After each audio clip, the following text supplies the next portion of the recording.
नमस्कार. आजच्या युगात संज्ञापनाला म्हणजेच कम्युनिकेशनला अतिशय महत्त्व आहे. संज्ञापनाचे अनेक प्रकार अस्तित्वात आहेत, पण त्यातही लेखी संज्ञापन आणि तोंडी संज्ञापन हे दोन मुख्य प्रकार आहेत.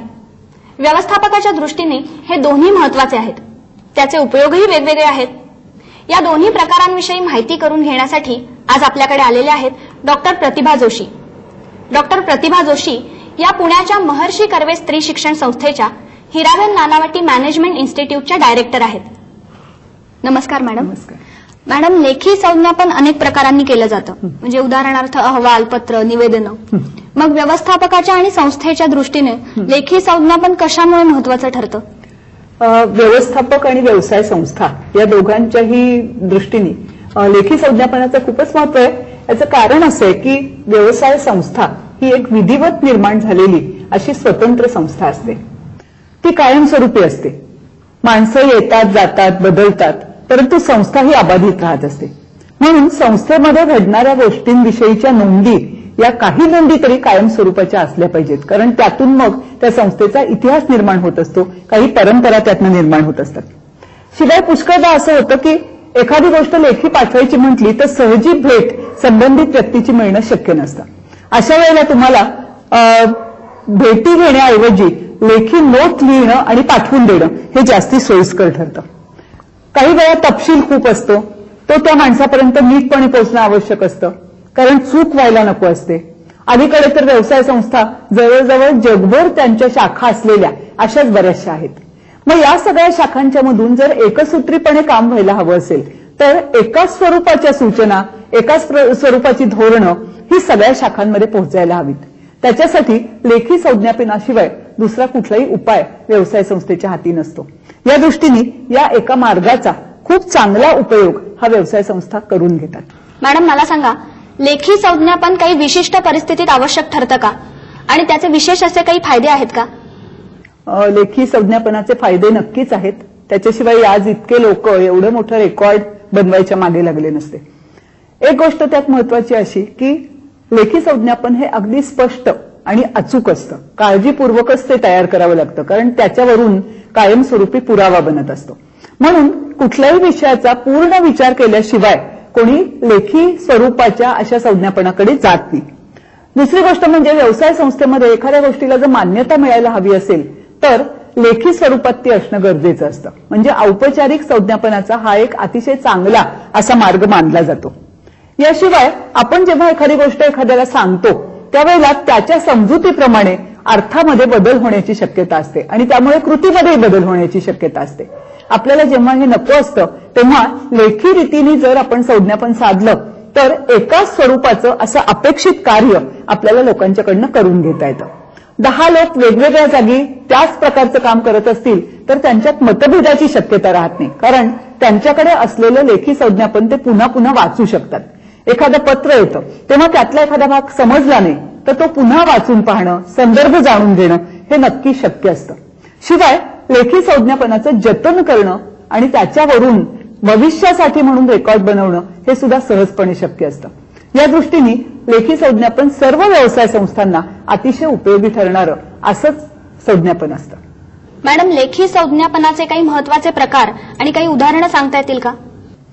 लेखी संज्ञापनाचे खूप प्रकार आहेत. आपण त्यातले महत्वाचे त्याची अगदी थोडक्यात माहिती घेऊया. पहिला सरसकट वापरला जाणारा लेखी संज्ञापनाचा प्रकार म्हणजे पत्र.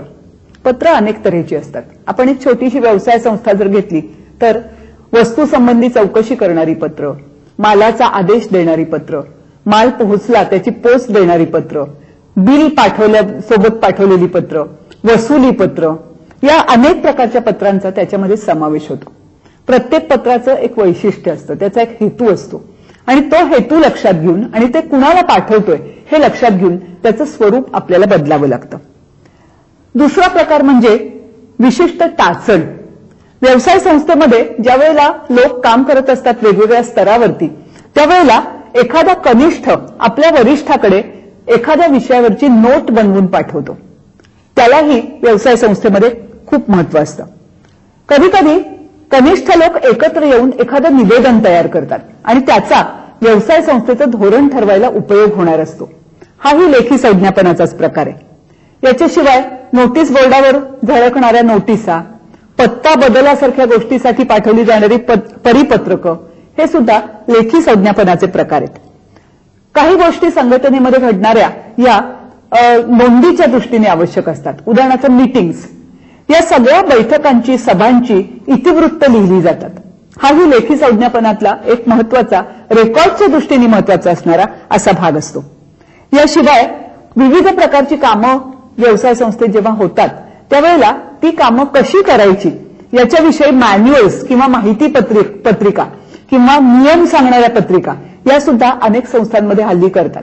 एक समजा आपल्याला नेमणुका करायच्या आहेत, तर नेमणुका करण्याचं आपलं धोरण काय असणार आहे, जाहिरात काय पद्धतीने दिली जाणार आहे, त्याच्यात किती तपशील द्यायचा आहे, लोकांचे अर्ज कसे मागवायचे, इंटरव्ह्यू कसे घ्यायचे, हे सगळं तपशीलवार पायरीने टप्प्याटप्प्याने लिहून काढलेलं असतं. अशा तऱ्हेचे मॅन्युअल्स हा सुद्धा रेकॉर्डचा आणि लेखी संज्ञापनाचा एक अतिशय महत्वाचा भाग ठरतो. तर असे अनेक प्रकार आहेत. आता ह्या प्रकारांच्या मध्ये पत्र हा सगळ्यात मोठा भाग आपल्याला मानला पाहिजे. आणि पत्र लिहिताना आपण ते कुणाला लिहितोय आणि काय उद्देशाने लिहितोय याला विशेष महत्व असतं. या दृष्टीने आपण एक दोन उदाहरणं पाहणार आहोत. एक व्यापारी आहे आणि त्यांनी, एक छोटा व्यापारी आहे, त्यांनी एका मोठ्या व्यवसाय संस्थेकडे एक पत्र लिहिलं.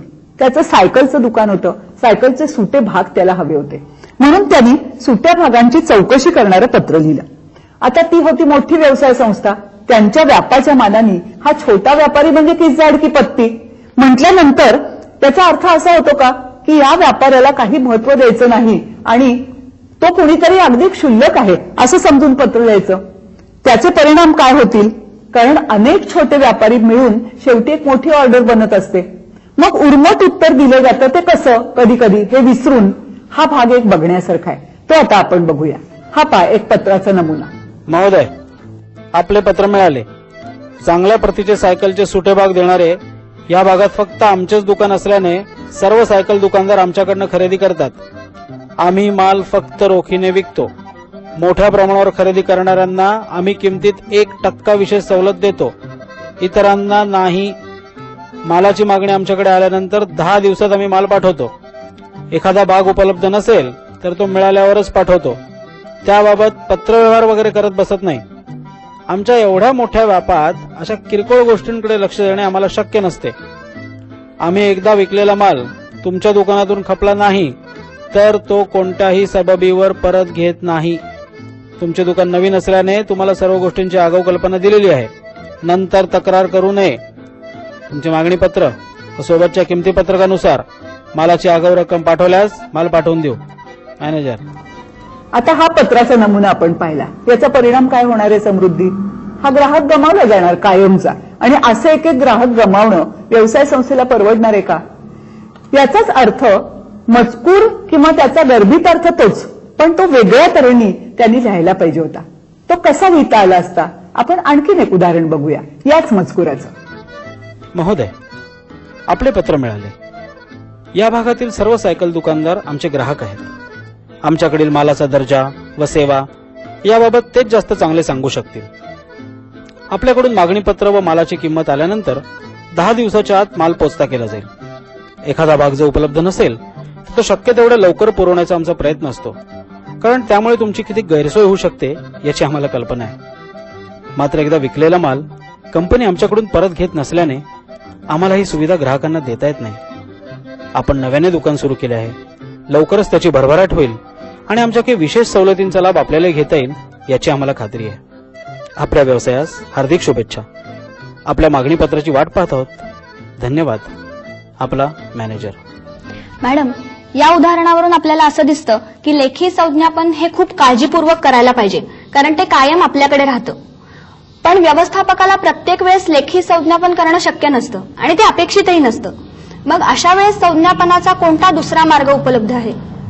तू म्हणतेस ते बरोबर आहे. प्रत्येक वेळी लेखी संज्ञापन हे शक्य नसतं. कारण काय असतं, आपण एक पत्र लिहायचं म्हटलं की त्याचा ड्राफ्ट करणं आलं, ते टाईप करणं आलं, त्याची ऑफिस कॉपी तयार करणं आलं, त्याला एक आउटवर्ड नंबर घेणं आलं, या सगळ्या गोष्टींना वेळ लागतो.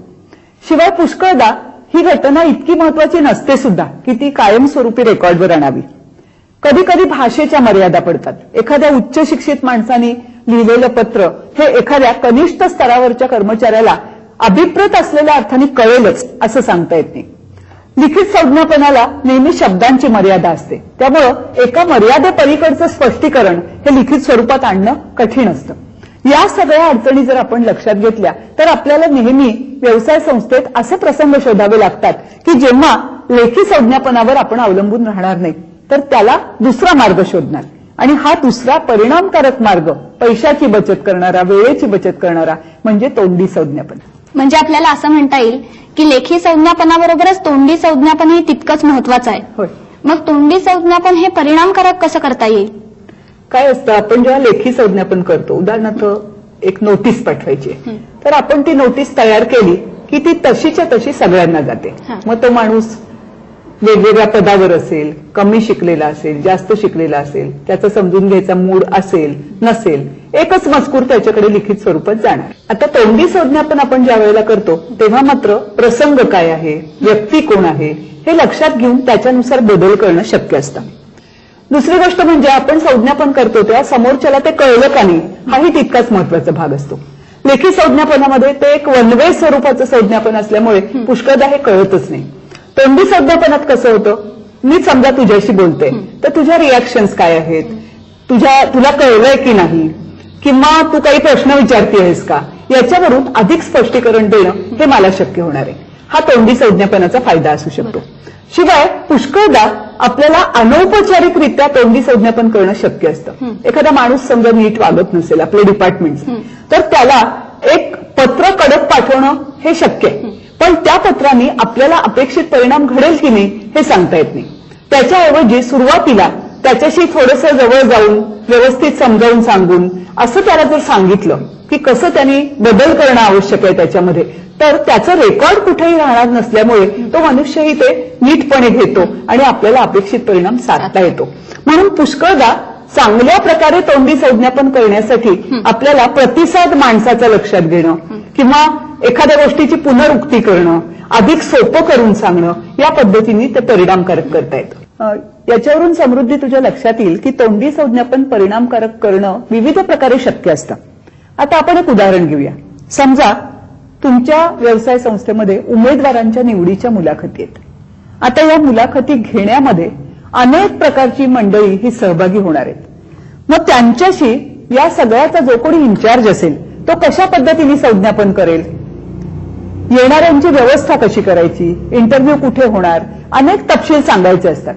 आता हे प्रत्यक्षात कसं घडतं हे आपण एका प्रसंगावरूनच बघूया. अतिशय महत्वाचं आहे. तुमची कॅन्डिडेटची लिस्ट तयार आहे का? सगळी तयार आहे. बरं, त्याच्यापुढे त्यांची क्वालिफिकेशन्स, मग क्वालिफिकेशन्स लिहा, त्याच्यावर त्यांचे एक्सपिरियन्स जे आहेत ते लिहा आणि त्या सगळ्याची एक लिस्ट तयार करा आणि ती लिस्ट माझ्याकडे पाठवून द्या, लगेच पाठवून द्या. Okay? Yes sir. Return madam, इंटरव्ह्यूची सगळी तयारी झालेली का? Yes sir. सगळी तयारी झाली? हो.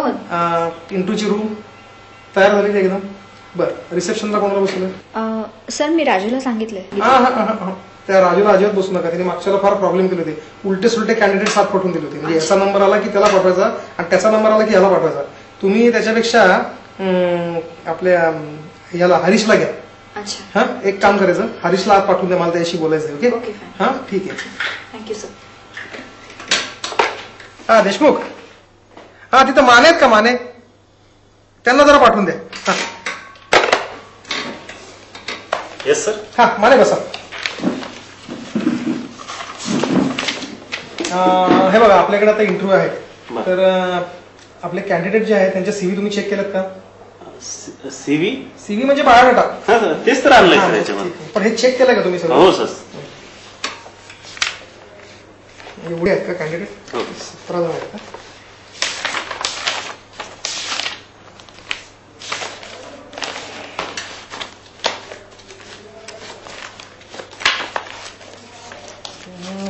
काय झालं माहितीये का, की आता हा तुमचा कोण पहिला कॅन्डिडेट आहे, कोण विवेक म्हणून, तर त्याचा बायोडाटा सगळ्यात शेवटी आलाय, की तो तुमचा पहिला कॅन्डिडेट आहे. त्याच्यानंतर दुसऱ्याचा जो आहे त्याच्या म्हणजे सेकंड लास्ट आलाय आणि सगळ्यात जो शेवटी आहे तुमचा कॅन्डिडेट त्याचं तुमचं हे सगळ्यात बायोडाटा सोबत पहिल्यांदा आला. हे असं कसं सर? पहिल्यांदा तो आला ना बायोडाटा, तो मी लावला असेल सर, त्याच्यामुळे. मग आता काय करावं लागेल तुम्हाला माहितीये का, की ज्याचा बायोडाटा, ज्याचा इंटरव्ह्यू पहिल्यांदा आहे त्याचा बायोडाटा तुम्हाला सुरुवातीला आला पाहिजे. चालेल. ज्याचा इंटरव्ह्यू दुसऱ्यांदा आहे त्याचा त्याच्या खाली अशी ती सगळी फाईल तुम्हाला तयार करावी लागेल. चालेल सर. आलं का लक्षात? हो. त्याप्रमाणे ही फाईल तयार करा. आणि आणखीन एक करायचं की ह्या सगळे जे बायोडेटा आहेत त्या सगळ्याच्या झेरॉक्स काढायच्या. जे इंटरव्ह्यू घेणारे जी लोक आहेत त्यांना आपल्याला सगळ्याच्या बायोडेटा आपल्याला द्यावे लागतील. चालेल. तर ही सगळं त्याच्याप्रमाणे तयार करा आणि मला ती फाईल पुन्हा आणून दाखवा. चालेल. ठीक आहे. आणि हरीश कुठे आलाय का?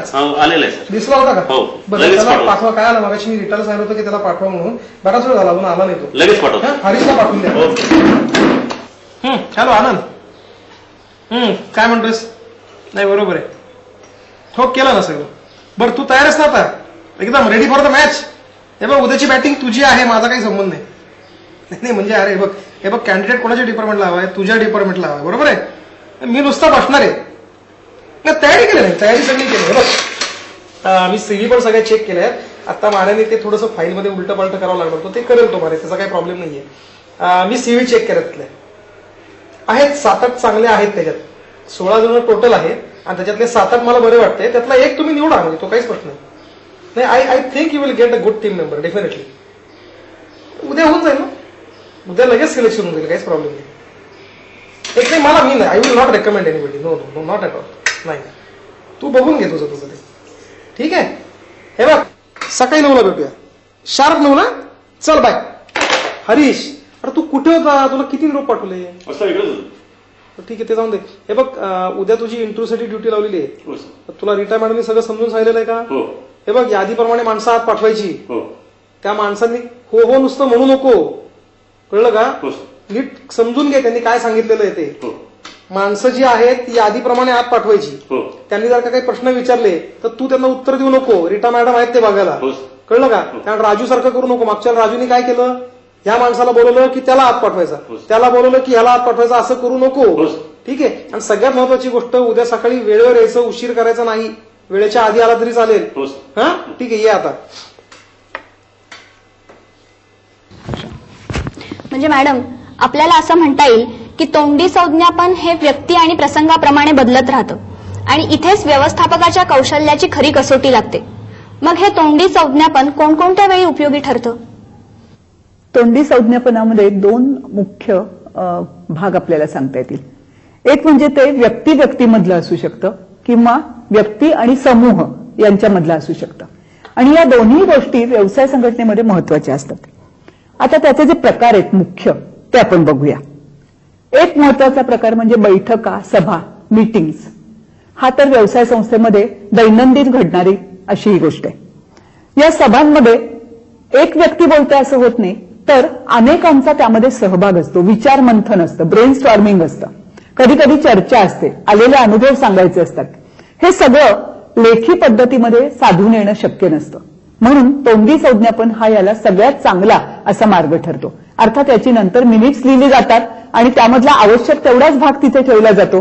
कदाचित एकामेकावर रागवलं जातं, तो सगळा भाग गाळला जातो, पण यातूनच शेवटी चांगलं काहीतरी निर्माण होत असतं. दुसरा एक प्रकार सांगता येतो तो म्हणजे संवाद. हा 2 व्यक्तींमध्ये असतो. एखादा वरिष्ठ त्याच्या कनिष्ठाला एखादं काम सांगत असताना ते समजावून सांगतो. एखादा कनिष्ठ त्याच्या कामात आलेल्या अडचणी या वरिष्ठापुढे आपली कैफियत म्हणून मांडत असतो. याला आपण संवाद या स्वरूपाचं तोंडी संज्ञापन म्हणू शकतो. कधी कधी काही कंपन्यांच्या मध्ये निवेदनं किंवा सूचना या तोंडी संज्ञापनाद्वारे सांगितल्या जातात. विशेषतः एखादा कार्यक्रम असेल, एखाद्या जागी जमायचं असेल, एखादी महत्वाची अनाउन्समेंट असेल, तर ती सूचना फलकावर लावून कदाचित एवढी परिणामकारक होत नाही. परंतु ती तोंडी सांगितली तर त्या माणसाच्या आवाजातले चढ उतार, तो किती महत्वाचा आहे या पद्धतीने सांगतो, याला महत्व असतं. म्हणून निवेदने हा एक त्यातला महत्वाचा भाग. आपल्या माहितीचं यातलं एक उदाहरण आपल्याला सांगता येईल की विमानातनं आपण ज्या वेळेला जात असतो त्यावेळेला लँडिंगच्या वेळेला विमान उतरताना एक अनाउन्समेंट होते की आता विमानतळ जवळ आलेलं आहे, हवा कशा प्रकारची आहे. कधी कधी हवा ही स्टॉर्मी असते, वादळी असते, विमान वर खाली होत असतं. आता हा जो भाग सांगितला जातो हा जर कोरडेपणाने नोटीस बोर्डावर आला तर कदाचित त्याचा परिणाम साधणार नाही. पण तोच जर अतिशय फर्म अशा आवाजामध्ये कॉन्फिडन्सनी, आत्मविश्वासाने सांगितला गेला की हवा वादळी आहे, पण याच्यापेक्षा अनेक प्रकारच्या वादळी हवामानात आम्ही अतिशय कौशल्याने विमान उतरवलेलं आहे, कोणी काळजी करायची गरज नाही, आपण लवकरच सुखरूप लँडिंग करणार आहोत, असं जर सांगितलं गेलं तर त्याचा परिणाम हा निश्चितच उतारूंवरती चांगला होतो.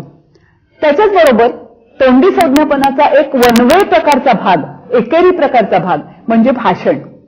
कधी कधी तज्ज्ञाला बोलावलं जातं, त्याचं भाषण एका समूहासमोर होत असतं. प्रश्नोत्तरं नंतर कदाचित थोडीशी होतात, परंतु मूळ त्यातलं स्वरूप हे एका माणसाने बोलावं आणि बाकीच्यांनी ऐकावं अशा तऱ्हेचं असतं. तर हे काही मार्ग आहेत की ज्याच्यामध्ये तोंडी संज्ञापनाला खूप महत्व येतं आणि व्यवसाय संस्थेमध्ये त्याचा अतिशय चांगला वापर करून घेता येतो. म्हणजे मॅडम, आपल्याला असं दिसतं की तोंडी संज्ञापन हे व्यवसाय संस्थेत बऱ्याच वेळेस उपयोगी पडतं होय. आणि ते दुहेरी असतं, हा त्याचा आणखीन एक विशेष. मित्रहो, परिणामकारक संदेशवहन होण्यासाठी व्यवस्थापकाला लेखी आणि तोंडी या दोन्ही पद्धतींची योग्य ती सांगड घालता आली पाहिजे. या दोन्ही प्रकारांविषयी मॅडमनी आपल्याला आज खूप माहिती दिली. धन्यवाद मॅडम. या माहितीचा आम्ही आपल्या कामात निश्चितच उपयोग करून घेऊ.